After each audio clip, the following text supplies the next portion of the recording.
के साथ कार्यकर्ताओं में जोश भर के उतरता है। इस बार किस तरह का माहौल चल रहा है, बल्लू, किस तरह का माहौल चल रहा है, किस तरह से लोगों का प्रतिसाद मिल रहा है?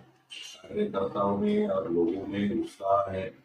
ये जो उम्मीदवारी है ये कार्यकर्ता की उम्मीदवारी है और प्रहार एक कार्यकर्ताओं की पार्टी है। आपने देखा होगा कि अभी जो कार्यकर्ताओं में और सामान्य जनता में जो उत्साह है वो प्रचंड है, क्योंकि पिछले 15-20 सालों से जब जब भी लोकसभा में खासदार को भेजा है तब भी लोगों के हाथ में निराशा आई है।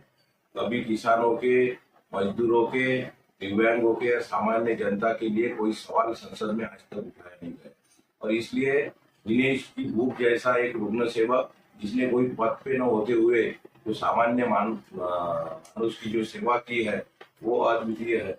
उन्होंने खाना खिलाते हैं लेकिन वो मरीजों को रोज 300-400 मरीजों को रोज मुफ्त खाना खिलाना, उनकी सोने की व्यवस्था करना, उनकी रहने की व्यवस्था करना, अगर इलाज के लिए पैसे नहीं हो तो वो पैसे देना और रक्तदान भी करना, ये बहुत बड़ी मानवता का काम दिनेश जी बुक कर रहे हैं। इसलिए ये सिर्फ प्रहार की लड़ाई नहीं रही है, ये आम जनता की लड़ाई हो चुकी है।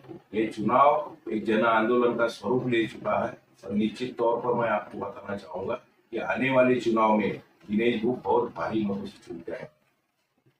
तैयारियां किस तरह की चल रही है? गांव गांव में कार्यकर्ताओं की सभाएं किए जाने का काम चल रहा है। दिनेश बुक लोकसभा चुनाव में चुनकर आते हैं तो प्रहार की सबसे पहले जो प्राथमिकता होगी वो किन बातों को लेकर? प्रहार की प्राथमिकता पहले किसानों के लिए होगी। आपने देखा होगा कि जो स्वामीनाथन आयोग कांग्रेस के कार्यकाल में उसकी स्वामीनाथन ने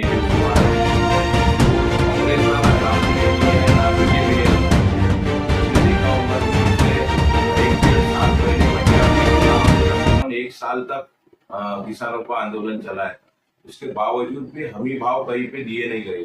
अगर किसानों को हमी भाव दिए गए तो किसानों को कर्जा निकालने की नौबत नहीं आएगी, उनको आत्महत्या करने की नौबत नहीं आएगी। और सबसे पहले टारगेट हमारे लिए किसान रहेगा, मजदूर रहेगा और दिव्यांग बांधव रहेगा। दिनेश बुक जो है उनका नाम पहले से ही चल रहा था कि अगर वो लोकसभा चुनाव लड़ते हैं तो बहुत सारे लोगों की जबानों पर उनका नाम था। प्रहार संगठन ने ये कैसे तय किया कि उनको उम्मीदवारी दी जानी चाहिए और एक बेहतर सांसद के रूप में वो अमरावती जिले का प्रतिनिधित्व कर सके? दिनेश बुक एक निष्ठावान कार्यकर्ता है। दिनेश बुक पुराने एक शिव सैनिक है। उनकी जो कार्यशैली है, अपने पद की लालसा न रखते हुए जो कार्य उन्होंने पिछले 35 सालों में किया है वो हमने नजदीक से देखा। वो अमरावती महानगर पालिका में 4 बार नगर सेवक भी चुने गए। काम करने के बाद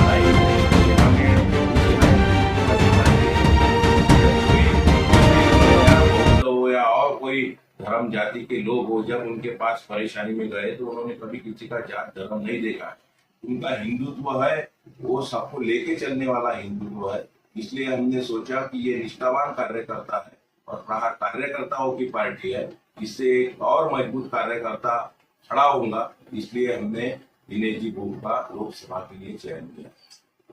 अमरावती जिले में मतदाताओं से विशेष तौर पर आप क्या आह्वान करना चाहेंगे, क्योंकि आप जिस पार्टी से जुड़े हैं, विधायक बच्चू करो हमेशा जमीन से जुड़े रहे हैं, लोगों के बीच रहे हैं और गरीब हो, बेसहारा हो, दिव्यांग हो, इसके लिए वे हमेशा तत्पर और तैयार रहते हैं, इसमें कोई दो राय नहीं है। तो ऐसे में आपके क्षेत्र के मतदाता और अमरावती जिले के मतदाताओं से आप क्या आह्वान करना चाहेंगे? मैं लोगों से इतना ही अपील करूंगा कि जो प्रहार ने पिछले 25 सालों में काम खड़ा किया है,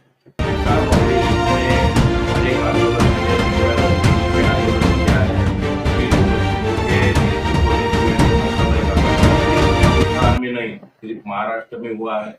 अगर आपको किसानों के अच्छे दिन लाना है, मजदूरों के अच्छे दिन लाना है और सामान्य जनता के हित में शिक्षण और आरोग्य की सुविधा को और मजबूत करना है तो दिनेश बुक को प्रचंड बहुमतों से चुन के लाइए। ऐसा ही मैं सभी अमरावती वासियों को, सभी अमरावती जिले के लोगों को आह्वान करता हूँ। वो एक आखिरी सवाल, लगातार प्रहार के उम्मीदवार के रूप में दिनेश बुक जब से चुनावी मैदान में है, लगातार प्रहार संगठनों को कई संगठनों द्वारा, राजू शेट्टी है, राजनीतिक संगठन है और भी तमाम संगठनों का समर्थन मिल रहा है, इस बात को आप किस नजर से देखें? आपने देखा होगा कि पार्टियों का पाठिंबा तो मिल ही रहा है, लेकिन लोगों में उत्साह है। लोगों खुद के खर्चों से सभा ले रहे हैं, रैलियां कर रहे हैं, पॉम्पलेट छाप रहे हैं। भारी उत्साह लोगों में है और ये बढ़ता हुआ उत्साह बाकी पार्टी को भी आकर्षित कर रहा है। इसलिए ये कार्यकर्ता निष्ठावान कर्मठ कार्य करता है और इसके समर्थन में राजनीति से भी और बाकी संगठनों ने जो पाठिंबा दिया है, मैं उन सभी पार्टियों का, उन सभी संगठनों का आभार व्यक्त करता हूँ। आपको क्या लगता है कि दिनेश गुप्ता की जो फाइट होने वाली है, जो टक्कर होने वाली है, किस उम्मीदवार से होगी? दिनेश गुप्ता की टक्कर किसी से होने वाली नहीं है। दिनेश गुप्ता एक तरफा चुन के आएंगे। बल्लू भाऊ जौनजार जो प्रहार संगठन के कार्याध्यक्ष है, उन्होंने साफ तौर पे कहा है कि किसानों के साथ ही गरीब, बेसहारा और मरीजों के लिए बेहतर विकल्प के रूप में दिनेश गुप्ता चुनावी मैदान में है, इसलिए वे भारी मतों से चुन के आएंगे, ऐसा विश्वास उन्होंने जताया है। साथ ही लोगों से आह्वान किया है और प्रहार संगठन की जो काम है वो उन्होंने सामने रखे हैं कि काम किस तरह से किया गया है। और विशेष बात यह है कि जब से विधायक बच्चू कडू ने राजनीति में एंट्री ली है, तभी से इन्होंने अचलपुर में एक गढ़ स्थापित किया है। अब जो लगातार 4 बार यहाँ पर विधानसभा में चुनकर आए हैं, उनका साफ कहना है कि न जाति, न धर्म, न किसी आधार पे वोट मांगे जाने चाहिए, बल्कि